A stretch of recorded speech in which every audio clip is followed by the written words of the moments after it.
Huwag na po kayong mag-alala.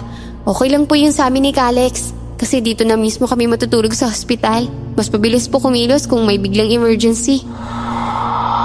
Humihingi lang naman kami ng tulong sa inyo. Kayo na lang yung huling pag-asa namin.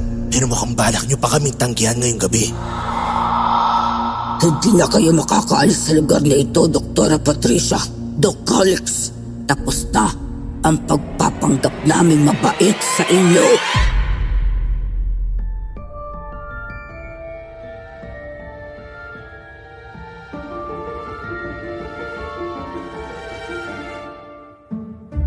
Bilang mga doktor, hindi kami naniniwala sa mga kababalaghang nangyayari sa mundong to. Sa paniniwala namin ng kasintahan kong si Patricia, lahat ng bagay ay naipapaliwanag ng siyensya. Pero dahil na rin sa kakaibang karanasan namin nang madestino kami sa isang ospital, nagbago ang paniniwalang yun. Ako po si Kalex at ito ang aking kwento. Bago namin simulan ang storya, huwag kalimutang mag-subscribe sa Dear Esperanza YouTube channel. Mahal, okay ka lang ba? Kanina pa kita napapansin, parang ang bigat ng iniisip mo. Okay na ako, mahal. Ano lang, hindi pa rin talaga maalis sa isip ko na ililipat na naman tayo sa ibang ospital. Wala na rin kasi tayong magawa, di ba? Doktor tayo. Kahit saan pa tayo ma-assign, trabaho natin yung tumulong. Lalo na sa mga taong sobrang nangangailangan. Alam ko naman yun. Pero yung idea pa lang na panibagong lugar na naman. Panibagong mga tao, panibagong pakikisama. Ewan, nalulungkot ako. Normal lang yan. Sa umpisa lang tayo mahirapan. Unang linggo, baka buwan. Pero pag nasanay na tayo sa bagong ospital, aayos din lahat. Sana nga eh. Pero grabe kasi. Iniisip ko pa lang na malayo tayo sa susunod na mga linggo, mga buwan. Parang gusto ko na lang umatras. Tapos wala pa tayong kakilala doon. Maninibago na naman tayo. Nakakapagod din minsan eh. Huwag mo muna isipin masyado. Pag tumagal tayo doon, makikilala rin natin sila. Hindi malabong maging friends pa natin yung mga makakasama natin sa ospital. At isipin mo na lang, dadami lang yung taong makikilala natin, bonus yun. Pero mas importante, yung mga pasyenteng matutulungan natin doon. Sigurado marami yun. Oo nga, tama ka. Sige mahal, susubukan ko. Pagdating natin doon, makikipagkaibigan na agad ako sa mga katrabaho natin. Ayun, yan ang gusto kong marinig. O siya, matulog na tayo. Kailangan pa natin maghanda bukas para sa alis natin sa susunod na araw. Yung baryo, kung nasaan yung bagong ospital, medyo malayo pa yung biyahe. Sige, inaantok na rin talaga ako eh. Halika na, pahinga na tayo. Hinayaan kong magpahinga ang kasintahan ko. Pinagmasdan ko siya habang nakapikit. Nang makaramdam ako ng antok, natulog na rin ako sa tabi niya. Kinaumagahan pagising namin, agad kami nag-ayos ng mga gamit. Pareho na kasi kaming walang pasok sa trabaho ng araw na yon dahil kailangan naming maghanda para sa pag-alis namin sa susunod na araw. Habang abala kami sa mga ginagawa namin, nilapitan kami ni tatay. Nakakagising lang din noon. Oh, Kalex, Patricia, ang aga nyo ah. Gising na agad kayo? Opo tay, mag-iimpake pa po kasi kami ni Patricia, yung mga gamit na dadalhin. Oo nga po tay, para maayos na lahat ngayon, para bukas hindi na po kami nagmamadali. Ha? Bakit? Saan ba kayo pupunta? Huwag nyo namang sabihin may medical mission na naman kayo kung saan. Wala po tay. Actually, hindi ko pa po nasasabi sa inyo to. Na-destino po kasi kami ni Patricia sa isang liblib na baryo. Hindi po namin pwedeng tanggihan so simula bukas baka doon po muna kami magtatrabaho sa ospital sa baryong yun. Opo tay, malayo po kasi kaya kailangan naming tumira malapit para hindi kami araw-araw biyahe ng biyahe. Nako, parang hindi maganda to ah. Bakit naman po tay? Anak, naisip ko pa lang na titira kayo sa liblib na baryo na yan, kinakabahan na ako. Kaligtasan nyo ni Patricia ang iniisip ko. Ano po bang ibig niyo sabihin, Tay Nicolo? Baka may mangyaring masama sa inyo doon. Sabi nyo nga liblib, di mas delikado. Tapos ewan ko, baka may kababalaghan pa kayong ma-encounter. Tay naman, doktor po kami. Hindi po kami naniniwala sa ganyan. Tsaka wala pong kababalaghan na mangyayari sa amin doon. Sana nga. Hindi ko rin naman hininging may masamang mangyari sa inyo. Basta, mag-iingat kayo. Kung hindi engkanto yung mga kasalumuhan nyo, baka aswang. Si tatay talaga kung ano-ano naman yung iniisip. Tay, huwag niyo na po kami alalahanin ni Patricia. Malalaki na po kami. Kakayanin namin, tsaka sigurado po ako, walang aswang sa baryong yun gaya ng sinasabi nyo. Opo, Tay. Siyensya lang po talagang pinaniniwalaan namin eh. Bahala kayo. Basta ako, sinasabi ko lang kung ano yung mga posibleng mangyari. Nasa sa inyo na yan kung maniniwala kayo o hindi. Ang importante, mag-ingat kayo. Lalo na't mga dayo lang kayo doon. Huwag kayong basta-basta magtitiwala. Opo, Tay. Mag-iingat po kami ni Patricia. Kayo rin po, ingatan yung sarili nyo habang wala kami dito. At huwag niyong kakalimutan yung gamot nyo, ha? Oo, anak. Huwag nyo na ako masyadong isipin. Mag-focus na lang kayo sa trabaho nyong dalawa. Pero tandaan nyo to, huwag kayong magtitiwala agad sa mga tao ron. Kilalanin muna ng mabuti, ha? O sige. Umalis na rin si tatay. Kaya ipinagpatuloy na namin ang pag-iimpake ng mga gamit. Kinaumagahan pagising namin, kumain kami agad ng almusal at naabutan naman kami ni tatay. Oh, Tay. Buti gising na po kayo. Sige na, samahan niyo na po kami ni Patricia mag-almusal. Oo nga po, Tay. Kukuha po ako ng pinggan nyo. Huwag na, Patricia. Hindi pa naman ako gutom. Kayo na lang. Kumain kayo ng mabuti, ha. Teka, pagkatapos nyo kumain, aalis na ba kayo? Opo, Tay. Malayo-layo pa po yung baryo. Kailangan namin bumiyahe ng maaga para makarating kami bago maggabi. Ayaw rin namin abutan sa daan eh. Oo nga. Mahirap na kung gabihin kayo. Baka kung ano pa yung mangyari sa inyo. Ulitin ko lang, ha. Mag-iingat kayo doon. Opo, Tay. Huwag niyo na po kaming masyadong isipin. At sakaling may mapansin kayong kakaiba sa mga tao ron, huwag kayong basta-basta magtitiwala. Alam ko, hindi kayo naniniwala sa kababalaghan o sa mga alagad ng dilim. Pero kung sakaling may makasalubong kayo doon, huwag kayong papatinag. Huwag kayong matatakot. Lumapang kayo ni Patricia, ha? Sige po, Tay. Pero promise po, okay kami doon. Maayos kami ni Patricia. Oo, sige na. Tapusin nyo na yung pagkain nyo para makalista kayo kaagad. Pagkatapos kumain, nagpaalam na kami kay tatay. Pero hindi siya tumigil sa pagsasabing mag-iingat kami sa baryong yon. Tumangulang kami sa kanya, saka umalis na rin. Naging maayos naman ang biyahe namin. At makalipas ang humigit kumulang 2 oras, nakarating na kami sa baryong yon.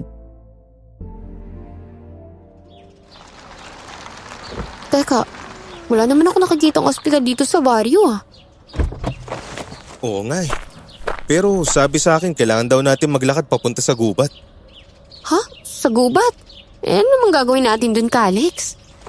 Baka nandun yung ospital na hinahanap natin. Sige na, huwag na tayo mag-aksaya ng oras. Lakad na tayo para mahanap na natin kung saan tayo magtatrabaho dito. Sige, susunod na lang ako sa'yo. Okay, huwag kang lalayo sa akin. Kapag nagkahiwalay tayo dito, baka mahirapan tayo maghanapan. Lalo na kung may mangyari. Oo, hindi ako lalayo. Ayoko rin maligaw dito. Wala kang halos kabahayan tapos wala pa akong mapagtatanungan kung sakali. Oo nga. Pero pagdating natin sa ospital, okay na yun. Makakapagpahinga rin tayo, kaya bilisan na natin, ha? Nagpatuloy kaming 2 sa paglalakad hanggang sa makarating kami sa gubat. Nagtaka kami dahil hindi pa rin namin nakikita ang ospital na hinahanap namin. Naisip namin na baka naliligaw na kami ng mga oras na yun. Alex, sure ka ba talaga na dito sa gubat natin mahanap yung ospital? Hindi ko rin talaga alam eh, pero kung wala dito sa part na to, baka kailangan pa natin umabot sa mas loob. Baka sa gitna pa to ng gubat eh. Grabe, kung totoo yan, siyempre bang papatayo ng ospital sa gitna ng gubat, diba? Ewan ko. Pero ang best move natin ngayon, i-confirm na lang. Tara na, baka gabihin tayo sa daan tapos wala pa rin tayo mapupuntahan. Sa totoo lang, yan din ang iniisip ko eh. Delikado pag inabot tayo ng gabi dito. Palakad-lakad lang sa gubat. Baka may mababangis na hayop pa tayong ma-encounter eh. Huwag ka mag-alala, hindi tayo titigil hanggat hindi natin nakikita yung ospital na yun. Naisip kong sana'y nagpahatid na lang kami sa mga kasamahan namin. Imbis na kaming dalawa lang ang pumunta sa baryong yun. Pero wala na kaming magawa. Nagpatuloy kami sa paglalakad para hanapin ang ospital na yun. Hindi kami tumigil hanggang sa makarating kami sa gitna ng kagubatan. Sa hindi kalayuan, may natanaw kaming mga tao at parang ospital na nandun. Mukhang yun na yata yung hinahanap nating ospital, mahal. Tignan mo, may ilang tao doon. Oo nga, tama ka mahal. Buti na lang, nakita rin natin sa wakas. Oh, pero grabe, nakakapagtaka pa rin ha. Dito sa part ng gubat itinayo yung ospital. Huwag na natin masyadong isipin yun ngayon. Ang importante, nahanap na natin. At least, hindi na tayo kakabahan pa. Sa bagay. Sige, dalian na natin. Sige, tara. Habang papalapit kami sa ospital na yon, may 2 taong sumalubong sa amin. Nakangiti sila. Nang tuluyan silang makalapit, kinausap nila kami. Magandang araw rin po, Tandang Gloria, Aling Lita. Ako po si Calix at ito po yung kasintahan ko, si Patricia. Nadestino po kami dito. Kami po yung mga doktor na mag-aasikaso sa ospital nyo. Teka lang po, ito na po ba yung ospital dito? Ay, opo, Doc Calix. Akala namin kung sino kayong dayo na naligaw eh. Buti naman at nahanap ninyo. Nako, opo. Medyo narito pa po kami. Akala nga po namin na abutin kami ng gabi bago namin makita to. Siguradong napagod kayo sa biyahe. Halika, samahan na namin kayo ni Lita papasok. Pasensya na rin ha. Medyo marami ang tao ngayon. Lita, kunin mo yung ibang dala nila, Doc. Opo, Nay. Doc, akin na po ang iba ninyong gamit. Ay nako, Aling Lita, ako na lang po sa gamit ko. Medyo mabigat po kasi to. Si Patricia na lang po yung tulungan niyo, okay lang po ako. Sige po, Doc. Doktora Patricia, akin na po ang isang maleta ninyo. Sige po, eto po. Salamat ha. Sumunod na lang po kayo sa amin ni Lita. Ihahatid muna namin kayo sa bakanteng silid. Doon muna kayo titira. At tapos, iikot tayo para maipakita ko sa inyo ang buong ospital. Napatango kami ni Patricia sa mag-ina. Sumunod na kami sa mag-ina. Habang naglalakad kami papasok sa ospital, napansin ko ang kakaibang tingin ng mga taong nandun. Seryoso sila. Habang kami naman ni Patricia, pilit na napapangiti sa kanila. Pero nakakaramdam na kami ng kakaibang kaba dahil sa mga titig nila sa amin. Huwag niyo na lang po masyadong pansinin yung mga tingin nila sa inyo, Doktora Patricia, Doc Calix. Ganyan lang po talaga dito. Bihira po kasi na may dayo sa baryo namin. Oo, tama si Lita. Nagtataka lang din siguro sila kung bakit nandito kayo. Naiintindihan naman po namin yun ni Patricia, Tandang Gloria, Aling Lita. Okay lang po. Wala naman kaming problema sa mga titig nila. Babait naman po yung mga yan. Kapag tumagal kayo dito at nakilala na kayo, magiging okay na rin ang lahat. Hayaan ninyo. Ipakikilala ko rin naman kayo sa kanila kapag nagka-oras. Sige po, Tandang Gloria. Mas okay nga po yun eh. At least makikilala rin namin sila ni Calix. Saka mas magiging madali yung pakikisama. Napangiti si Tandang Gloria sa sinabi ni Patricia. Nagpatuloy lang kami sa paglalakad, papunta sa silid na tinutukoy ng matandang babae. Tiningnan ko ang bawat bahagi ng ospital na dinadaanan namin. Pero wala ako nakikitang ibang doktor o kahit man lang nurse na nandun.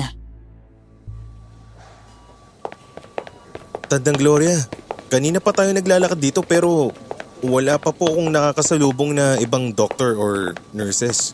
Nagpapalingalingan na nga po ako wala talaga. Nako, Doc Calix, wag na kayo magtaka dahil wala po talagang ibang doktor at nurse dito. Maliban sa inyo ni Doktora Patricia. Ha? Ano pong ibig niyong sabihin, Tandang Gloria? Kayong dalawa lang po ang nadestino rito Kaya nga po kami nagulat dahil sa wakas. May doktor na ulit dito sa baryo namin. Matagal na pong walang doktor at nurse dito. Kaya hirap na hirap kami tuwing may nagkakasakit. Pero bakit po walang ibang doctor at nurse? Ang alam po namin, may iba pang nakadestino rito. Yun po yung sabi sa amin. Meron po talaga dati. Pero bigla na lang po silang nagsialisan. Itinanong po namin kung bakit pero walang sumagot. Kaya tuwing nagtatanong ang mga kabaryo namin kung bakit walang nadedestino dito, ang sinasabi na lang namin, special daw kasi ang ospital kaya dapat magagaling ang ipinapadala. Kaya po sobrang tuwa namin na nandito kayo ngayon. Kahit papaano, may tatakbuhan na kami kapag may nagkasakit. Tama si Lita at huwag po kayo mag-alala.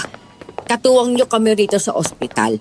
Sabihin nyo lang po kung ano ang kailangan ninyo at tutulungan namin kayo basta't kaya po namin. Huwag po kayong mag-alala. Ngayon nandito na kami ni Patricia, gagawin namin lahat para matulungan kayo dito. Sa mga susunod na araw, sisimulan na namin ang kasintahan ko na isa-isahin kayong i-check at i-assess para malaman natin kung may mga karamdaman kayong kailangan agad gamutin. Opo, tapos sisikapin po din naming maibigay yung mga gamot na kailangan nyo. Kung ano man po yung meron at kaya naming maasikaso. Ay, nako! Mabuti naman po kung ganon. Sigurado matutuwa talaga ang mga tao dito sa baryo namin. Mas matutuwa po sila. Lalo na't matutulungan ninyo kami sa kalusugan namin. Tsaka kung may iba pa kaming kailangan at mapagtatanungan, malaking bagay po yun, Doc Calix. Doktora Patricia. Oo naman po. Huwag na huwag kayong mahihiyang magsabi sa amin. Nandito kami. Tutulungan namin kayo sa abot na makakaya namin. Dahil sa sinabi namin ni Patricia, natuwa ang mag-ina. Nagpatuloy kami sa paglalakad hanggang sa makarating kami sa silid na tutuluyan namin. Dati, dito rin tumitira yung mga doktor na nadedestino dito. Ay nako, wag na po kayong mag-alala. Okay lang po yun sa amin ni Calix. Actually, mas gusto pa nga po namin Kasi dito na mismo kami matutulog sa hospital. Mas mabilis po kumilos kung may biglang emergency. Oo nga po, tama si Patricia. Ayos na ayos po sa amin, Tandang Gloria. Kahit saan naman po, wala kami magiging problema. Ang importante po talaga sa amin makatulog dito sa inyo. Sige po, kayo na munang bahala mag-ayos ng gamit ninyo dito. Kung may kailangan kayo, sabihin nyo lang ha. Tapos kung nagugutom kayo, magsabi lang din po kayo at may pagkain naman kami sa bahay. Ay, oo nga po pala. Yun po talaga yung isa sa problema namin ni Patricia rito. Wala po kasi kaming gamit pangluto pati pangkain wala rin. Kami na po ang bahala doon, Doc Calix. Ihahatid na lang po namin yung mga kailangan ninyo dito. Tapos kung luluto naman po kayo, pwede po sa labas na lang ng ospital. Sa likod po, may kubo po doon. Dati pang ginawa ng mga doktor para sa pagluluto nila. Ayos po, Aling Lita. Sige po, mamaya puntahan namin para masilip. Alam naming pagod kayo sa biyahe ninyo papunta dito. Maiwan na muna namin kayo. Magpahinga muna kayo, Doc Calix ha. Doktora Patricia. Sige po, Tandang Gloria. Aling Lita, salamat po uli. Walang anuman. Lita, tara na. Hayaan muna natin sila magpahinga. Balik na lang tayo pagkatapos ng ilang oras. Sige po, Nay. Iniwan na kami ng mag-ina.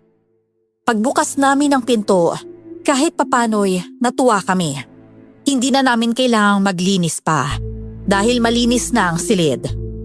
Inayos na lang namin ang mga gamit doon bago kami nagpahinga. Habang nakahiga sa kama, nag-uusap kaming dalawa ng kasintahan ko. Hindi pa rin ako makaget over sa sinabi ni Tandang Gloria at Aling Lita. Parang iniwan na lang bigla ng mga doktor pati mga nurse tong hospital. Pero posible pa yun? Alam naman natin na hindi yun basta pwede. Yun din iniisip ko eh. Ewan ko pero parang hindi ako fully naniniwala sa kanila. May something talaga na nagsasabi sa akin na huwag muna tayo masyadong kampante. Kahit mabait sila sa atin, hindi ibig sabihin safe na agad. Baka tama si tatay ni Ikulo. Yung huwag basta-basta nagtitiwala sa kakilala pa lang. Hindi naman sama-sama ang tingin ko sa kanila ha. Pero parang just in case lang. Para hindi tayo mabiktima. Oo, tama. Mas okay na kilalanin muna natin sila ng maayos. Pero syempre, hindi rin tayo magdadalawang isip na tumulong. Trabaho pa rin ito bilang doktor. May problema ka ba ha? Wala naman. Napapaisip lang talaga ako. Bakit nga ba walang ibang doktor at nurse dito? Tapos yung paliwanag ni Tanda Gloria, hindi pa rin ako kumbinsido. Same. Pero sige na. Huwag na muna natin i-overthink. Nandito na tayo. So okay na, gawin na lang natin kung anong kailangan gawin. Sige. Oh, saan ka pupunta? Mag-iikot lang ako. Titignan ko rin yung likod ng ospital, yung sinabi ni Aling Lita kanina. Baka may clue din doon. Sasama ako. Gusto ko rin makita yung ibang parte ng facility. Sige, walang problema. Tara na. Nauna na akong lumabas ng silid at nakasunod lang sa akin si Patricia. Nagsimula kaming maglibot para tingnan ang paligid. Wala ring gaanong tao ron. Pinasok namin ang bawat silid hanggang sa makarating kami sa isang kwarto na sa hinala namin doon nakalagay ang mga gamit ng ospital, pati na rin ang mga gamot. Pero pagpasok namin, nadismaya kami sa nakita namin. Teka, huling silid na to? In-expect ko dito natin makikita yung mga gamot at gamit ng ospital eh. Pero wala. As in wala talaga. Ako rin. Ano ba nangyari dito? Bakit wala man lang kahit anong kagamitan? Paano tayo gagamit ito pag kailangan ng mga pasyente? Oo nga eh. Tapos wala rin kuryente dito. Ospital ba talaga itong napuntahan natin? Ewan ko. Sobrang gulo na rin ang utak ko ngayon. Baka ito yung dahilan kung bakit iniwan ng mga doktor at nurse na destino dito dati? Posible, mahal. Pakiramdam ko, ang dami pa nating hindi alam dito eh. Mas mabuti, tanungin natin si Tandang Gloria at Aling Lita. Sige, gawin natin yun para malinawan tayo kahit papano. Ang worry ko lang talaga ngayon, paano tayo gagamot dito kung wala tayong gamit at gamot? Maliban na lang sa mga dala natin. Pinuntahan namin ang likuran ng ospital na sinasabi ni Aling Lita. Nang makarating kami doon, nakita namin ang kubo. Nilapitan namin yon at tiningnan kung ano ang nandun. Tama nga si Aling Lita. May mga kagamitan doon na pwede naming magamit ni Patricia. Natuwa naman kami kahit papano. Pero nang paalis na kami, nagulat kami sa nakita namin. Alex, tingnan mo yung banda dun oh. Di ba gamit yun ng ospital?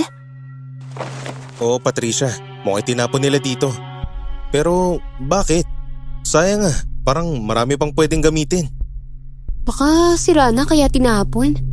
Pag hindi na talaga magagamit, minsan no choice na talaga. Tinatapon na lang. Pwede, pero paano kung lapitan natin? Baka may makita pa tayong kahit ano na mapapakinabangan. Medyo may duda ako eh. Tsaka kung matagal na yung nandyan, malamang sira na lahat. O kung hindi man, baka delikado na. Oo nga, may punto ka. Sige, tatanungin ko na lang si Tandang Gloria tungkol dyan pag nakita ko siya. Mas mabuti yan. Umalis na kami ron at bumalik na sa silid namin. Dahil sa mga nalaman namin, kinutuban kami na may kakaiba sa lugar na yon. Napansin kong tahimik ang kasintahan ko, kaya minabuti ko na lang nakausapin siya. Ayos ka lang ba, mahal? Kanina ka pa kasi tahimik eh. Oo, mahal. Pero honestly lang napapaisip ako kung tama ba yung naging desisyon natin na tumuloy dito. Tignan mo naman, wala tayong gamit, wala ring gamot para sa mga magiging pasyente natin. Paano natin sila matutulungan kung ganito? Yan din yung gumugulo sa utak ko. Actually, naisip ko na bumalik muna tayo sa dati nating ospital. Doon sa pinagtatrabahuan natin. Magpapatulong tayo sa mga kasamahan natin para maiparating sa mga nakakataas. Para mabigyan tayo ng supplies, pati gamot, para dito sa baryo na to. Mas okay nga yan. Samahan kita kung sakali. Sige, nangako tayo na tutulungan natin si Tandang Gloria dito, di ba? Kaya gagawin natin lahat para maibigay yung kailangan nila. Nakakahawa nga eh. May ospital nga pero parang iniwan lang sila rito. Oo nga, pero posible kayang may nangyaring kakaiba dito? Walang doktor, walang nurse, at tumatagal o pumupunta? Hindi ko rin alam pero hayaan mo. Itanong natin kay Tandang Gloria para malinawan tayo sa mga bumabagabag sa atin. Sige, ikaw na bahala. Natahimik kaming dalawa ni Patricia. Akala ko tulog na siya. Pero nang tingnan ko, gising pa siya. Hinayaan ko na lang muna siya. Humikit ako para sana umidlip kahit sandali. Pero biglang may kumatok sa pinto ng silid namin. Doc Alex, Doktora Patricia, gising pa po ba kayo? Opo, Tandang Gloria, sandali lang po. Bubuksan ko po.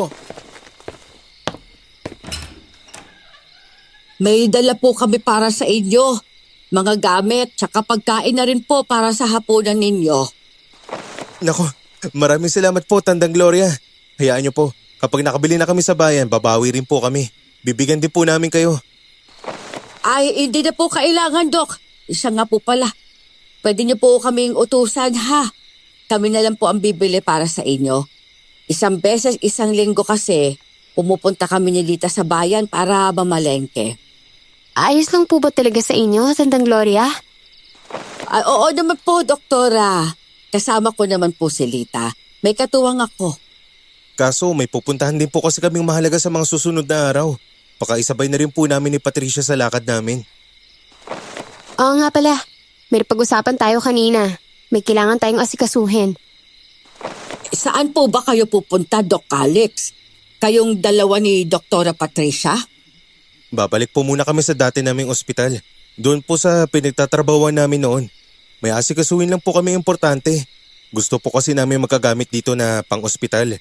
Tsaka mga gamot na rin. Wala po kasi dito kaya mahirapan po kami kapag may pasyente. Tandang Gloria, ano po pong nangyari dito? Bakit po nawala lahat ng ganon? Oo nga po.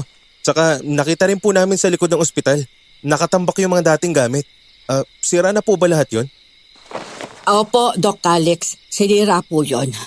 Yung mga doktor at nurse na dati pong nakadestino rito bago sila umalis. Siguro po sa galit dahil naging sobrang hirap doon, lalo na nung sunod-sunod na nagkakasakit ang mga tao rito. Pero bakit naman po nila ginawa yun? Pahirapan po kasi ang kuryente dito noon. Tapos, madalas kulang ang supply ng mga gamot kaya siguro mas pinili na lang nilang iwan at sirain ang mga gamit para tuluyan ang abandonahin itong ospital. Kaya nga po nagulat kami nung nalaman namin dito kayo na destino. Yung mga natirang gamot po dito, itinapon din po ba? Yung iba pong alam naming hindi na magagamit, inilibing na namin. Yung iilan naman, kinuha na po ng mga doktor at nurse noon. Alam ko po na mahirap sa inyo na nandito kayo, kaya kung pipiliin niyo pong umalis, maiintindihan namin. Nako, mali pong iniisip niyo sa amin, Tandang Gloria. Hindi po kami basta aalis. Gagawa po kami ng paraan para magkaroon ulit kayo ng ospital dito. Kami na po ang bahala, magtiwala lang po kayo sa amin. Ay, salamat naman po kung ganon. Sige po, iiwan na po namin muna kayo at baka pagpahinga na rin kayo pagkahaponan. Gabi na rin po naghihintay na rin sa bahay si Lita. Maghahaponan din po kami. Sige po, maraming salamat po ulit, Tandang Gloria. Ingat po kayo. Napangiti si Tandang Gloria sa amin. Inihatid ko siya sa labas ng ospital. Nang makaalis na si Tandang Gloria, bumalik na ako sa silid namin ni Patricia. Kahit alam naming mahihirapan kami sa baryong yon, hindi kami umalis. Lumipas ang mga araw at habang tumatagal kami, May mga bagay din kaming napapansin sa mga taong nandun. Sa susunod na linggo, sa tingin mo makakaalis ba tayo dito?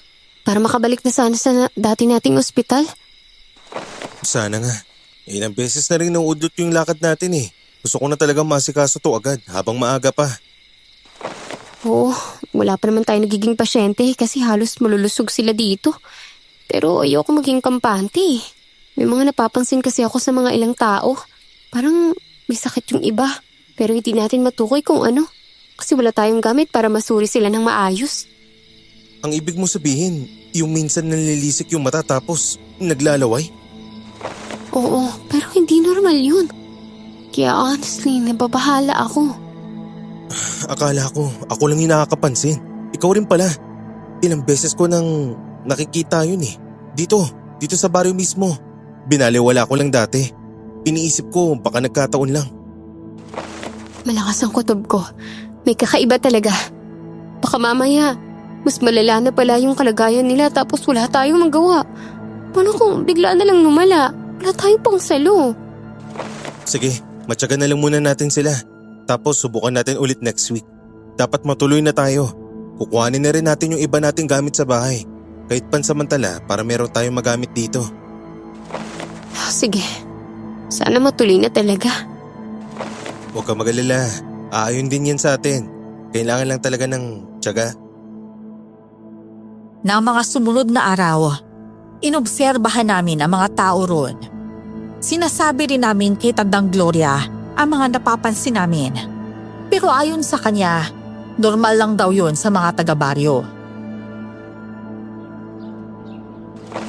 Wala ho kayong dapat na ipag-alala sa kalagayan ng mga kabaryo namin, Doc Calix. Pero Tandang Gloria, halos marami po sa kanila. May mga pagkakataong nakikita namin na nalilisik yung mata. Tapos biglang naglalaway. Parang hindi nila kontrolado yung sarili nila. Hindi po nila napipigilan eh. May mga pagkakataong nagiging ganun talaga sila.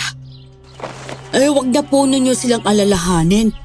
Sinisigurado po namin sa inyo, wala pong malalang karamdaman ng mga tao dito.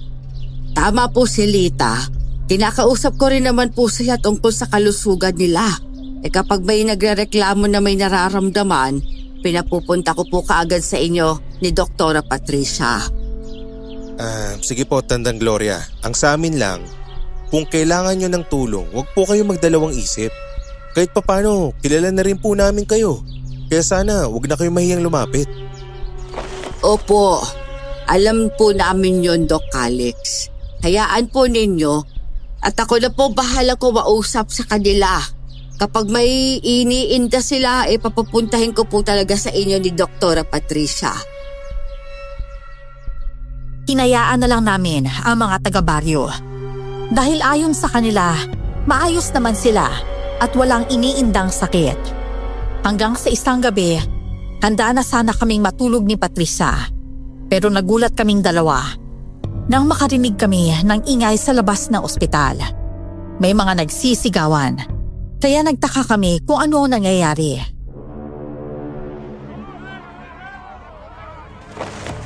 Teka, may nag-aaway pa sa labas ng ospital ah. Hindi ko rin alam. Mas mabuti siguro silipin natin. Tingnan natin kung ano yung nangyayari. Oo nga eh.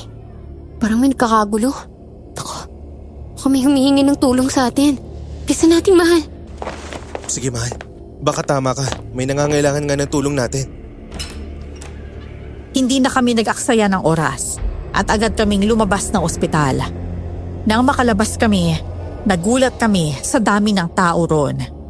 Nagtutulakan silang makalapit sa amin ni Patricia. Nakaramdam kami ng kakaibang kaba at takot na mga oras na yon. Lalo na't napansin naming nalilisik ang mga mata nila.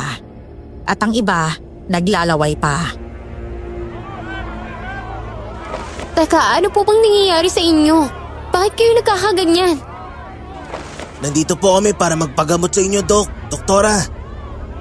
Sandali lang po. Kung gusto niyo po kaming tumulong, wag po tayong magkagulo. Isa-isa lang po tayo, ha? Lahat naman po kayo gagamutin namin sa abot ng makakaya namin. O mga kasama, narinig niyo yung sinabi ng doktor. Huwag tayo magtulakan. Lahat tayo tutulungan nila. Sige po, sabihin niyo na po sa amin. Ano bang nararamdaman niyo? Ano bang nangyayari? Doktora, Dok, nananabik po kami sa inyo. Hindi na namin mapigilan dahil dun sa amoy. Yung mabango na nagaling sa inyo. Ha? Pasensya na po, hindi namin maintindihan. Anong ibig niyong sabihin? Pwede po bang ipaliwanag yun ng maayos? Ang ibig ko pong sabihin, Dok, mukhang kailangan po namin kayong dalawa ni Doktora. Kayo po mismo. Mahal, sigurado ka bang kaya natin to? Tingnan mo sila ang dami nila. Tapos parang may nangyayari sa kanila na hindi natin alam. Oo, alam ko yung gagawin natin. Kahit marami sila, kakayanin natin. Alamin natin kung ano to at bakit sila nagkakaganyan. Napansin ko nag-aalangan si Patricia. Kalaunan, wala siyang nagawa, kundi sumang-ayon na gamutin ang mga taong nagkakagulo. Pinakiusapan namin silang huminahon, pero hindi sila nakikinig. Pansin namin na parang nananabik pa silang makalapit sa amin habang nakatitig ng matalim. Kaya napapaatras kami ng bahagya. Kung ayaw niyo pong huminahon, hindi po namin kayo magagamot ngayong gabi. Bumalik na lang po kayo bukas kapag hindi na po kayo nagkakagulo. Hindi pwede yun. Nandito na kami, Doktora. Tulungan niyo kami ngayon. Kayo lang ang makakagamot sa amin. Lalo na sa kakaibang pananabik namin sa inyo. Mahal, kinakabahan ako sa sinasabi niya. Ewan ko, pero parang may ibang ibig sabihin. Baka may balak sila sa atin. Huwag mong isipin yan, mahal. Kailangan lang natin silang pakalmahin. Yun muna. Pasensya na po kayo sa amin. Ngayon lang po kasi ulit nagkaroon ng doktor dito. Kaya nagkakagulo kami. Gusto lang namin magpagamot. Ayos lang po, naiintindihan namin. Pero ang pakiusap namin, huminahon po muna kayo kahit kaunti para makapasok tayo sa loob at masimulan namin kayong masuri. Kung hindi po kayo makikinig, sasang-ayon po ako sa kasintahan ko na bukas na lang po namin kayo asikasuhin. Napansin kong nanlisik ang mga mata ng lalaking kausap namin ni Patricia. Parang nagalit siya sa sinabi ko.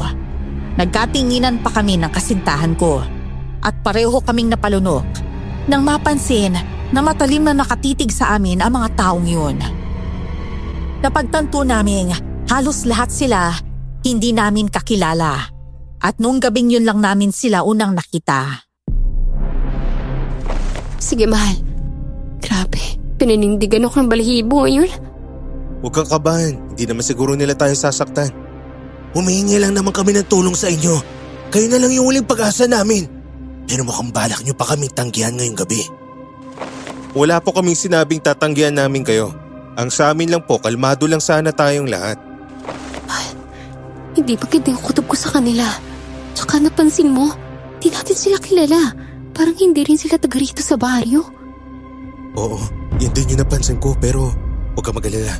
Akong bahala sa kanila. Ikaw manatili ka lang sa likod ko. Kapag biglang sumugod sila at nagkagulo, tumakbo ka kaagad papasok sa ospital. Baka sa mukha ng lalaki ang inis. Hindi naman sila nakinig sa amin at mas naging agresibo pa silang lahat. Bahagya kaming napaatras ni Patricia. Ilang sandali pa, napangisi ang lalaking yun at siya ang nanguna sa pagsugod sa amin. Sumunod naman sa kanya ang mga kasamahan niya. Dito maganda. Susugurin nila tayo, Kalex. Kailangan mo pumasok sa loob ng ospital. Ako nang bahala sa kanila. Hindi, mahal. Baka mapahamak ka. Hindi kita iiwan dito. Sasamahan kita. Hindi ko alam kung ano ang gagawin nun. Mas naglaway pa ang mga taong yun. At sa hindi malamang dahilan, napansin kong parang nagbaga ang mga mata nila. Nakaramdam ako ng kakaibang takot. Kaya pinilit ko ang kasintahan ko na tumakbo na papasok sa ospital. Patricia, iwan mo na ako dito. Hindi pwedeng pareho tayo mapahamak kapag tuluyan sila nakalapit. Hindi ako aalis. Kusapin na lang natin sila. Pakiusapan natin para tumigil na sila. Gustuhin ko mang gawin ang sinasabi ng kasintahan ko. Naisip ko ring hindi na magpapapigil ang mga taong yun sa paglapit sa amin. Hindi ko man alam kung anong nangyayari sa kanila. Tinutuban na rin ako ng hindi maganda. Bahagya kaming napaatras ni Patricia. Pero maya-maya lang, narinig namin ang boses ni Tandang Gloria. Napahinto ang mga taong susugod sana sa amin at napatingin sila kina Tandang Gloria at Aling Lita na noon ay naglalakad palapit sa amin. Kayo! Tumigil kayo! Itigil niyo yan kung ano bang binabalak ninyo! Tandang Gloria, buti po dumating kayo. Kinukuyog po kasi kami ng mga taong yan eh. Gusto lang po namin humingi ng tulong sa mga doktor na yan, Tandang Gloria. Kung humihingi kayo ng tulong, hindi ba dapat maayos kayo? Nagkakagulo kayo at balak pa ninyo sugurin sila. Alam mo yan, Isidro. Pasensya na po, Tandang Gloria. Ako na pong humihingi ng tawad sa inasal ng mga taong ito, Doc Calix, Doktora Patricia. Ayos lang po, Tandang Gloria. Kung gusto po talaga nila ng tulong, handa po kaming gamutin sila. Huwag niyo po silang pigilan, Tandang Gloria. Tulungan niyo na lang kami. Alam kong nananabik kayo dahil ngayon lang ulit nagkaroon ng doktor dito. Pero huwag kayong padalos-dalos, Isidro. Tama na. Huwag kayong atat sa mga balak ninyo. Hindi nyo alam kung anong pwedeng mangyari sa ginagawa ninyo. Tandang Gloria, ano po ba talaga itong nangyayari? Hindi po namin maintindihan eh. At kakilala niyo po pala sila? Wala po kayong dapat na ipag-alala, Doktora Patricia, Doc Calix. Kami na po ang bahala sa kanila. Wala po silang sakit. Sadyang gusto lamang po nilang guluhin kayo. Alam mo kung anong pakay namin dito, Tandang Gloria? Ilang linggo na kami nagtitimpi. Kapag natuloy yung binabalak namin, siguradong hindi lang kami ang matutulungan nila, pati kayo rin. Tandang Gloria, may sakit po ba kayo? Sabi ko naman po sa inyo kung may kailangan kayo, huwag kayong mag-alangang magsabi sa amin ni Patricia. Wala po akong sakit, Doc Calix. Mali po ang iniisip ninyo. Umalis na kayo dito, Isidro. Napangisi naman si Mang Isidro sa sinabi ni Aling Lita. Para bang biglang nagkaroon ng tensyon sa pagitan nila. Napatingin sa kanila si Tandang Gloria. At dahil doon, napaatras ang lalaki, pati ang mga kasamahan niya. Sumenyas naman sa kanila ang matandang babae. Kaya sumunod sila kay Tandang Gloria. Umatras sa mga taong yun at umalis. Nang wala na sila, lumapit sa amin si Tandang Gloria. Pasensya na po talaga kayo sa mga taong yon. Lalo na kay Isidro, Doc Calix, Doktora Patricia. Ay, hindi ko po inaasahang aabot sila sa panunugod dito. Ayos lang po, Tandang Gloria. Kinabahan po kami, oo, pero nung dumating po kayo, gumaan na rin.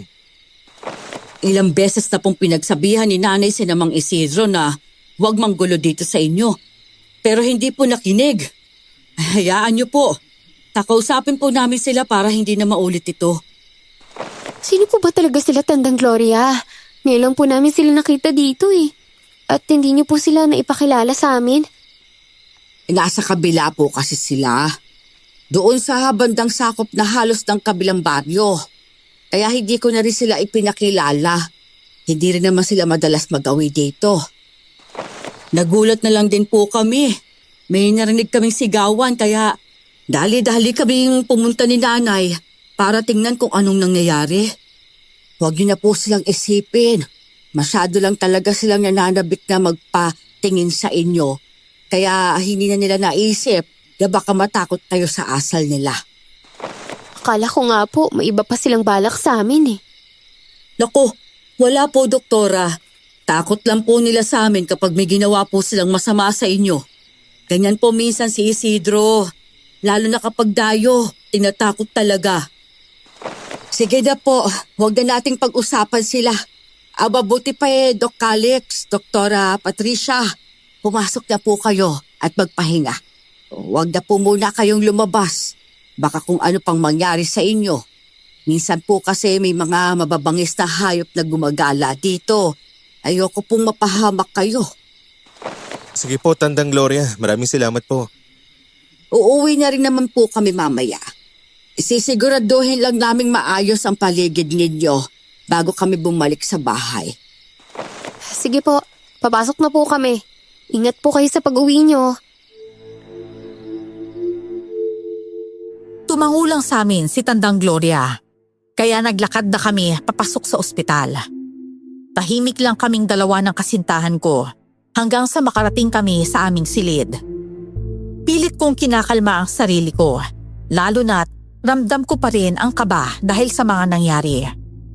Lumapit ako sa kasintahan ko at niyakap ko siya para pakalmahin din siya. Huwag mo nang isipin yung nangyari kanina. Hindi din mauulit. Sisiguraduhin ni na Tandang Gloria at Aling Lita na hindi na uulit si Mang Isidro at yung mga kasama niya.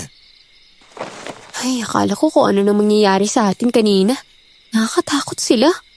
Hindi ko alam kung anong dapat isipin tungkol sa kanila eh. Wala ka nang dapat ipag-alala ngayon. Nandito na tayo sa loob ng kwarto. Walang makakalapit para saktan tayo. Tsaka baka hindi naman talaga nila balak manakit. Sabi nga ni Aling Lita, baka tinatakot lang tayo ni Mang Isidro. Ewan ko mahal ah. Weird nila kasi kanina. Parang hindi tao yung dating. Lalo nung naging aggressive sila nung sinabi natin hindi natin sila maaasikaso ngayong gabi. Oo nga, buti na lang talaga dumating si Tandang Gloria at Aling Lita. Kahit papano nabawasan yung kaba ko. At least, wala naman nangyari sa atin. Pero paano kung ulitin nila yun sa susunod na gabi? Natatakot ako mahal. Baka kung anong nangyari sa atin dahil sa kanila eh. Shhh! Huwag mong isipin yung mga bagay na magpapalakas ng takot mo. Hindi nila tayo masasaktan. Kasi kung malaman ni Tandang Gloria at Aling Lita na sinaktan tayo, lagot sila sa dalawang yun. Hindi tayo sure. Mas kilala nila yung mga yun. Paano kung kumampi si Tandang Gloria at Aling Lita sa kanila? Hindi naman siguro. Sinabi nga ni Tandang Gloria kanina na huwag nilang ituloy yung binabalak sa atin. Para sa akin parang binabalaan pa nga niya sila eh. Tsaka kita mo naman, takot sila kina Tandang Gloria at Aling Lita. Pero ayoko pa rin maging kampante. Hindi magandang kutob ko. Pati sa dalawang yun, pakiramdam ko, kaya rin nila tayong gawa ng masama. Huwag naman ganun mahal. Simula na dumating tayo dito hanggang ngayon, sila yung tumutulong sa atin. Alam ko yun. Pero hindi ko maiwasan eh. Lalo na't napapansin kong parang may pinoprotektahan sila. Parang may tinatago. Ha? Ano ibig mong sabihin? Di ko alam. Pero may hinala akong may kakaibang pakay talaga sila Mang Isidro sa atin. Tapos, based sa tinginan nila kanina, parang kasapod pa si Tandang Gloria at Aling Lita. Kumunot ang noo ko ng mga oras na yon. Pero napaisip ako. Nang sabihin naman niya na kailangan naming mag-ingat dahil ramdam niyang may masamang balak sa amin ang mga taong yun kasama ni Tandang Gloria at Aling Lita, nakaramdam ako ng magkahalong takot at kaba sa hindi ko rin maipaliwanag na dahilan. Sige, ganito na lang.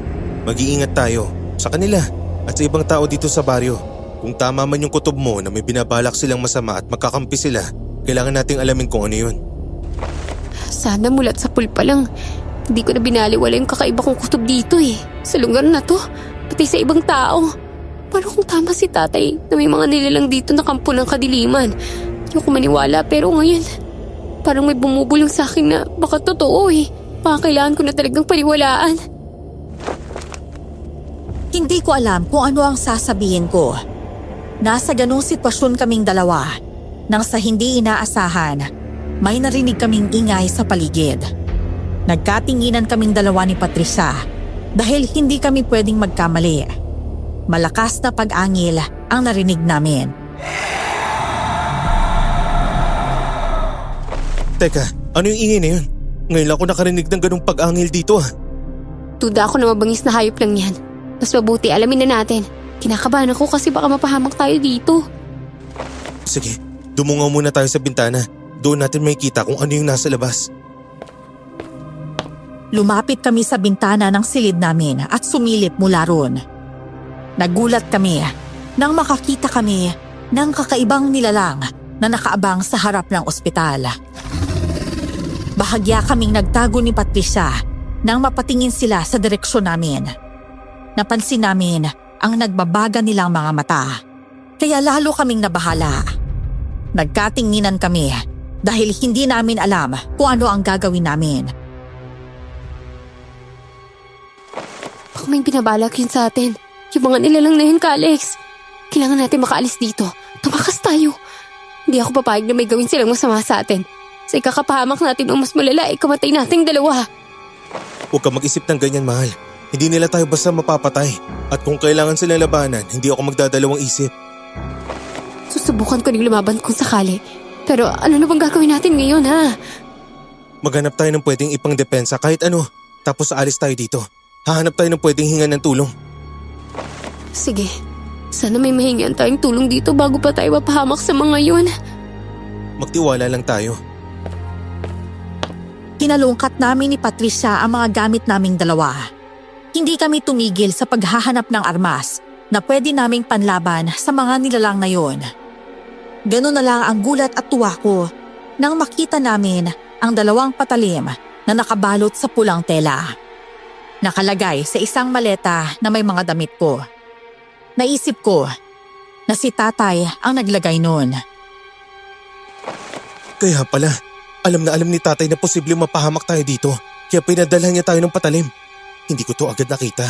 Hindi ko naman nahalongkat yung maleta ko eh. Buting naman. At least may magagamit tayo kahit papaano. Huwag na tayo mag-aksaya ng oras. Alis tayo dito. Sige, tara na. Ibinigay ko sa kasintahan ko ang isang patalim. Dala ang lampara at mga armas namin. Mabilis kaming lumabas ng silid.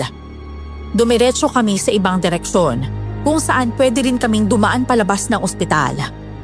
Sa gitna ng paglalakad namin, may nakasalubong kaming isang nilalang na may mahabang buhok na mabilis gumapang palapit sa amin.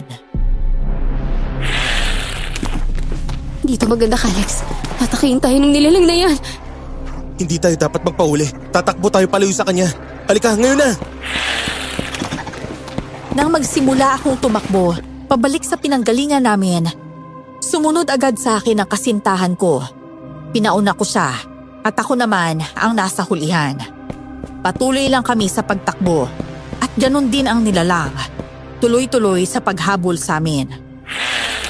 Nang malapit na kami sa labasan ng ospital, naririnig namin na parang may nagaganap na labanan sa labas. Hindi kami tumigil hanggang sa tuluyan kaming makalabas. Natanaw namin na may isang taong nakikipaglaban sa mga nilalang. Kaya nagpasya kaming lapitan siya. Napalayo siya sa mga kalaban niya nang makita niya kami. Buti naman at nakalabas kayo sa ospital na yun. Kanina pa sana ako papasok para tulungan kayo kaso hinarangan ako nitong mga aswang. Ha? Ibig sabihin, aswang ang nilalang na yan? Oo, Iha. At yung dalawang gumon na yun, sila ang namumuno sa kanila. Napatingin kami ni Patricia sa itinuro ni Tandang Andres. Ang isa sa kanila ang siyang humahabol sa amin. Nakatingin lang sa amin ang mga aswang na ayon kay Tandang Andres, mga alagad daw ng dalawang gumon. Napansin naman naming galit na galit ang dalawang yun sa matandang lalaki. Pakialamero ka, Tanda. Ang dapat sa'yo, mamatay. Ikaw ang uunahin namin para wala nang magtatanggol sa dalawang doktor na yan. Kung akala nyo madali lang to para sa inyo, nagkakamali kayo. Hindi ko kayo hayaang itama yung dalawang to. Ang dami nyo ng pinaslang na inosente. Oras nyo na magbayad sa kasama nyo. May namuong tensyon sa pagitan niya at ng mga aswang na kalaban niya. Naghahanda na si Tandang Andres. Pinagsabihan niya kami na pumwesto sa likuran niya dahil siya na raw ang bahala sa mga aswang. Lumaban man kami o hindi, sigurado mapapahamak pa rin kami sa mga aswang na yan. Kaya buo na yung pasya ko. Tutulungan ko po kayong labanan sila. Ako din po. Susubukan kong tumulong. Hindi ko na kaya yung nakatayo lang eh. Kung yan ang gusto nyo, hindi ko kayo pipigilan. Pero alam ko hindi sasapat ang kakayahan nyo para labanan sila. Kaya aalalahin ko kayo. Hindi ko kayo pababayaan. Ilang sandali pa, sinenyasan nila ang mga alagad nilang aswang na sumugod sa amin. Walang nagawa si Tandang Andres kundi salubungin ang mga ito. Maging kami, inatake na rin ng dalawang aswang. Kaya lumaban na lang din kami. Hindi namin kayo hayaang saktan kami. Oo, mahirap to. Pero hindi kami magpapatalo sa inyo. Ako na bahala sa kanila pag nasugatan nyo. Huwag kayo maglala. Hindi ko kayo papabayaan. Huwag niyong titigilan yung matandang lalaki na yan. Kailangan siyang maputumba para hindi niya matulungan ang dalawa. Kapag napatay yan, wala nang magagawa mga doktor na yan. Kami na para sa kanila, mga kasama. Darin niyo yun. Huwag niyo nang hayaang mabuhay yung matatagyan. Sugod! Hindi tumigil ang mga aswang sa pagsugod kay Tandang Andres. At dahil ayaw naming maging pabigat sa matanda, hindi rin kami nagpatalo sa laban. Ilang beses na muntik na kaming masugatan ng mga kalaban, pero nagagawa pa rin namin silang maiwasan. Gamit ang mga patalim na hawak namin, sinubukan din naming umatake. Ganun na lang ang tuwa namin ni Patricia nang pareho naming masugatan ang mga kalaban namin. Mahal, mukhang mas lalong naging agresibo sila kasi nasugatan natin. Oo, pero huwag ka matakot. Hindi kita pababayaan kahit sumugod pa ulit yung dalawa. Kayong dalawa, dito! Tumakbo kayo papunta sa akin, bilisan nyo! Napalingon kami kay Tandang Andres at nakita naming 3 aswang na lang ang natitira niyang kalaban. Dahil doon, hindi na kami nag-alangan pang tumakbo palapit sa kanya. Nang nasa tabi na niya kami, agad kaming pinaligiran ng mga aswang. Napalapit naman kami sa isa't isa at naghihintay na sugurin nila kami. Grabe po kayo, Tandang Andres. Hindi namin inaasahan na mapapabagsak niyo sila. Kahit ang dami nilang sumugod sa inyo. Oo nga, kaunti na lang sila. Sigurado po kaming kakayanin yan. Silang ubusin. Tutulungan na po ka namin kayo ni Ka Alex sa abot ng makakaya namin. Gusto kong lipulin yung mga aswang na yan. Malaki ang kasalanan nila sa akin. Hindi ko na sila palalampasin. Huwag na kayong mag-aksaya ng oras. Tapusin niyo ng maganda at hulihin niyo ang 2 doktor. Masusunod po! Muli kaming sinugod ng mga aswang. Sa pagkakataong yun, hindi na kami nagpakita ng takot. Mas pinili naming maging matapang sa pakikipaglaban para matulungan namin si Tandang Andres. Nang sunggaban ako ng isang aswang, sinubukan ko siyang saksakin. Nakaiwas siya, pero nagawa naman siyang tagain ni Tandang Andres ng itak sa batok. Napahiyaw yun at kalaunan bumagsak. Nagpatuloy kami sa pakikipaglaban sa iba pa, hanggang sa unti-unti na rin namin silang napapaslang. Kapag nagka-chance kayo makalayo, tumakbo kayo pabalik sa loob ng ospital. Kunin niyo ang mga gamit niyo. Aalis tayo dito pagkatapos natin mapuksay ang mga aswang. Sige po, Tandang Andres. Kukunin po namin yung mga importanteng gamit namin. Kung makakaalis pa kayo ng buhay sa lugar na ito. Napatingin si Tandang Andres sa aswang na nagsalita. Binantaan niya ang nilalang na uubusin niya silang lahat, pero napangisi lang ang aswang. Sumenyas siya sa 4 na aswang na atakihin kami. Nang sumigaw si Tandang Andres na umalis na kami, hindi na kami nag-alangan ni Patricia at mabilis kaming tumakbo para sana makapasok sa ospital. Pero hindi pa man kami nakakalayo, hinarangan na kami ng isang aswang. Hindi na kayo makakaalis sa lugar na ito, Dr. Patricia. Doc Alex, dito na kayo mamamatay. Gaya ng ibang doktor at nurse na napadpad dito. Tapos na ang pagpapanggap naming mabait sa inyo. Anong ibig niyo sabihin? Sino ba kayo? At ano ba kailangan niyo sa amin? Alam kong magugulat kayo kapag nalaman ninyo kung sino kami. Pero wala na kaming pakialam. Wala na rin dahilan para itago pa namin ang totoong pagkatao namin sa inyo. Masama to. Dahil sa sinabi ng aswang na humarang sa amin, tinutuban ako ng hindi maganda. Sinubukan pa naming mag-iba ng direksyon para makadaan, pero hindi niya kami hinayaan. Mabilis siyang gumagapang para sundan kami. Narinig naman naming napasigaw ng malakas si Tandang Andres. Napatingin kami sa kanya at nakita naming pinagtutulungan na siya ng mga aswang. Lumalaban siya, pero sa tingin namin, madedehado siya sa pagkakataong yun. Tatakbo na sana kami palapit sa kanya. Pero nagsalita ang gumon na katapat namin. Natigilan kami at nagulat. Isidro! Lita!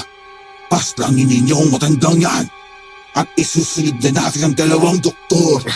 Tayo na lang natitira, kaya masasolo na natin sila. Kami na pong bahala sa matandang ito, inay. Tapos na yung tao yan sa amin, Tanda Gloria! Tanda Gloria? Nagulat kami sa nalaman namin. Napahalakhak si Tandang Gloria nang makita niya ang reaksyon namin ni Patricia. Napaatras kami nang gumalaw siya. Napalingon kami kay Tandang Andres na patuloy pa ring nakikipaglaban kina Aling Lita at Mang Isidro. Sa totoo lang, hindi namin alam kung anong gagawin namin ng mga oras na yon. Nagtiwala kami sa inyo, Tanda Gloria. Hindi namin inakalang aswang pala kayo. Hindi na namin kasalanan kung nagtiwala kayo. Sa totoo lang, yun naman talaga ang gusto namin mangyari mula sa pool. Ang makuhang loob ninyong dalawa para hindi kayo maghinala. Ibig sabihin, lahat ng tao dito sa baryo mga aswang na pinamumunuan nyo, pati yung mga sumugod sa amin kanina. Tama, nasa kabilang banda lang naman sila nitong ospital. Hindi namin kayo pinakilala. Kasi alam namin mabubulilyaso ang plano kapag nakialam si Isidro. Napakuyom ako ng palad ko dahil sa panlilin lang na ginawa nila sa amin ni Aling Lita. Nagulat naman kami nang may marinig kaming malakas na sigaw mula sa kinaroroonan ni Tandang Andres. Nagulat kami nang makita naming nagawa niyang paslangin si Mang Isidro. Pinugutan niya pa ng ulo. Nagalit si Tandang Gloria sa nangyari. Kaya aatake sana siya sa amin ni Patricia. Umatras kami at napatakbo palapit kay Tandang Andres. Buti na lang. Hindi kayo napahamak dun sa gumon na humabol sa inyo. Opo, Tatang Andres. Kilala po namin yung mga gumo na yun. Sila po yung mag-inang tumulong sa amin ng kasintahan ko nung una. Ibig sabihin, pinaglaruan nila kayong dalawa. Hayaan nyo, kayong dalawa na lang silang natitira. Sisiguraduhin kong mauubos sila. Tutulong po kami sa inyo para kahit papano makabawi kami sa ginawa nila sa amin. Lumapit naman si Tandang Gloria kay Aling Lita na nasugatan na rin pala ni Tandang Andres. Pansin naming galit na galit silang dalawa, kaya nabahala kami. Napatingin kami sa mag-inang aswang na magsalita sila. Kaya walang ibang doktor at nurse sa ospital na ito. Kasi pinaslang na namin sila. Yung iba, kinain namin. Yung iba naman, inalay sa mga ritual namin. At saka, hindi naman talaga yan ospital. Dati lang yung klinika na inabandon na dito. Ang sasama nyo! Tama kayo. At hindi medikal na tulong ang kailangan namin sa inyo. Mas makakatulong kayo kapag naging pagkain namin at alay sa mga ritual. Hindi na mangyayari yun. Sapat na yung mga buhay na kinuha nyo. Hindi ko na hayaang may matagtag pa sa mga nabiktima nyo. Napatingin ang dalawang aswang kay Tandang Andres. Marahil ay nagtataka sila kung bakit napadako sa lugar na yon ang matandang lalaki at kung bakit nakipaglaban pa siya sa kanila. Hindi muna sumugod sina Tandang Gloria at Aling Lita para labanan kami. Sa halip, kinausap nila si Tandang Andres. Hindi ka namin kilala, kaya nagtataka kami. Paano ka nakarating sa baryo namin? Ano ang pakay mo dito, ha? Tama si Ina.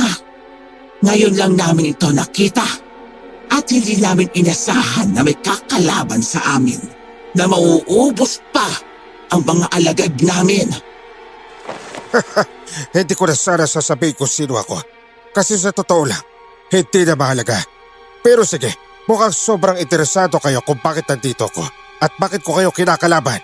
Ikukwento ko na. Huwag mo na akong paghintayin. Sabihin mo na para may pagpatuloy na natin tong laban. Isa akong manunugis. Matagal na ako nagmamatsyag sa inyo. Mula nung pinaslang niyo ang apo ko na napadpad dito sa baryo niyo. Tandang Andres, ano pong ibig niyo sabihin? Yung apo ko, nurse, na nadestino rin dito sa abandonado klinika na yan. Pinaslang siya ng mga aswang na to. Kaya nandito ako para ipagiganti siya kasi walang nanagot sa pagkamatay niya. Pati na rin ang mga kasamahan niya. Hindi ako nakapagsalita. Hindi kasi ako makapaniwala na ganun ang nangyari sa apo niya. Napangisi ang mag-inang aswang. Kaya nakaramdam si Tandang Andres ng matinding galit sa kanila. Napag-alaman din namin mula sa matandang lalaki na kaya niya nilusob ang mga aswang ng gabing yun ay dahil alam niyang nanganganib kami. Nakita niya kami ni Patricia nang dumating kami sa baryong yun. Kaya nabahala siya sa kaligtasan namin. Minatsyagan niya ang mga aswang. Hanggang sa nakumpirma niyang may binabalak sila sa amin ng kasintahan ko. Hindi ko akalaing aabot tayo sa ganito. Kung nalaman lang natin agad na mga aswang yung mga tao dito, sana umalis na tayo agad. Magaling talaga sila magpanggap, Iha. Kaya normal lang na hindi nyo agad nahalata. Pero ngayon na alam nyo na, sigurado ako pagkatapos ng lahat ng to, hindi nyo nagugustuhin bumalik dito. Talagang hindi na po? Kaya pala, may pakiramdam kami na may nagmamatsyag sa bawat galaw namin. Ikaw pala yon, Tanda. Ngayon, wag na tayong magpatumpik-tumpik. Tapusin na natin itong laban. Pagkasabi ni Tandang Gloria noon, mabilis silang sumugod sa amin. Lalaban na sana kami, pero pinagsabihan kami ni Tandang Andres na siya na ang bahala sa mag-inang aswang. Inutusan niya kaming kunin namin ang lamparang dala namin kanina. Nang malapit na sa kanya sina Tandang Gloria at Aling Lita, tumakbo kami para hanapin ang lamparang naiwan namin ng kasintahan ko. Agad naman namin yung nakita. Kailangan maibigay natin to kay Tandang Andres. Oo, mahal. Pag nakalapit tayo sa kanya, abot agad. Tara, ngayon na. Nang makabalik kami sa kinaroroonan nila, nakita naming nahihirapan na si Tandang Andres. Nahuli na kasi siya ng mag-ina. Susubukan sana nilang atakihin si Tandang Andres gamit ang mahahaba nilang buhok. Kaya napahiyaw ang matandang lalaki. Nang makita niya kaming hawak ang lampara, nagpumiglas siya sa mag-inang aswang. Itapon nyo sa kanila yung lampara! Kayo na! Sige po, Tandang Andres! Sinunod ko ang sinabi ni Tandang Andres. Itinapon ko yun kina Tandang Gloria at Aling Lita. Nanlaki ang mga mata nila. Nang tumama sa kanila, nabasag ang lampara at agad kumalat ang apoy. Nasunog ang mag-ina. Narinig namin ang malakas nilang paghiyaw habang nilalamon sila ng apoy. Nabitawan naman nila si Tandang Andres, kaya nakalayo kaagad ang matandang lalaki. Nang makita namin siya, agad kaming lumapit para tulungan siya. Tandang Andres, ayos lang po ba kayo? Oo, Iho. Huwag niyo akong alalahanin. Ngayon, mamamatay na yung mga gumon. Masusunog silang dalawa at hindi na sila makakatakas. Pero, bakit po yun ang naisip nyo? Kasi kahinaan ng mga gumon ng apoy. Pag nasunog ang buhok nila, alam nilang wala na. Hindi na sila makakatakas. Mabilis na silang lalamunin ng apoy. Tapos na sila. Ligtas na kayo. Makakauwi na kayo at pagiganti ko na rin ang apo ko. Maraming salamat po, Tandang Andres. Kung hindi dahil sa inyo, hindi kami makakaligtas sa mga aswang na yun. Oo nga po kanina. Halos wala na po kaming pag-asa na makaalis pa kami dito eh. Pero dahil po sa inyo, nabuhayin kami. Wala yun. Ginawa ko lang yun dapat gawin. Saka alam ko masaya yung apo ko ngayon kasi naipagiganti ko na siya. Napangiti kami sa sinabi ni Tandang Andres. Muli kaming nagpasalamat sa kanya. Tinulungan namin siyang sunugin ang mga bangkay ng mga aswang. Pati na rin ang abandonadong klinika na yon. Naghiwalay din ang landas naming tatlo at simula noon, wala na kami naging balita sa kanya. Ikinwento naman namin kay tatay ang nangyari At laking pasasalamat namin dahil sa mga patalim na palihim niyang inilagay sa maleta ko. Wala na kaming ibang pinagsabihan pa tungkol sa karanasang yun. Lalo na't napag-alaman namin na hindi naman pala dapat kami na destino roon. Matanda na si tatay, pero kasama pa rin namin siya. Sa kasalukuyan, may mga anak na kami ni Patricia at tuloy pa rin sa pagiging mga doktor. Ang kaibahan na nga lang, hindi lang sa siyensya kami naniniwala, kundi pati na rin sa mga kababalaghang nangyayari sa mundo natin. Hanggang dito na lang po ang kwento ko. Maraming salamat.